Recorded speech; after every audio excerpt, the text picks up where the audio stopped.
Hi, this is Marty Kramer with the Texas Association of Realtors, and we are here today with Tom Morgan, the Vice President of Legal Affairs, to answer a question that comes up pretty frequently.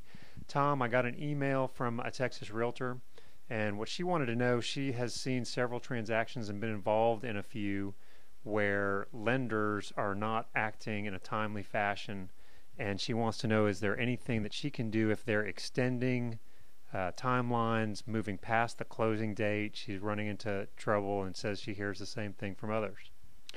Yeah, Marty, unfortunately, this happens all too often. The reality is that the lender is not part of the sales contract. They're not party to the sales contract.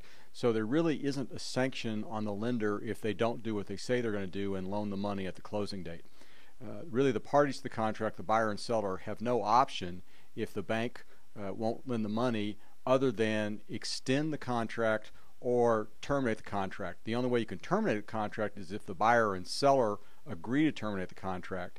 If the seller wants to keep the earnest money because the buyer couldn't get a loan, then the seller has a legal right to ask for the earnest money and even take the buyer to court to get the earnest money, because the buyer is technically in breach of the contract if the buyer can't close on the closing date in the contract. As a practical matter, though, the reality is that if the seller can't sell to a buyer who can't get the money from the bank, the seller is going to want to sell to somebody else. So typically what happens if the buyer, for whatever reason, can't get the money by the closing date, if the buyer and seller can't agree on extending the sales contract, then the buyer and seller usually just agree to terminate the contract. The seller puts the house on the market again and looks for another buyer. So what's the best course of action for a realtor when they see A, that the lender is not going to make this loan in time, and B, is there any sort of leverage that a realtor has to make that happen? Well, I think the number one thing to remember when a buyer's representative is representing the buyer, the realtor can urge the buyer or make sure the buyer understands that when you're approaching the end of the financing period on the sales contract, if you don't know for certain that you're going to get the money from the bank, then the best interest for the buyer is to give a termination notice to the seller under the financing paragraph of the third-party financing condition addendum and say, I don't think I'm going to qualify for financing, or I don't think the bank's going to loan me the money, so I need to exercise my right to terminate the contract. If the buyer is in a situation where they really think the bank is going to loan them the money, then they're left with the other options I outlined earlier.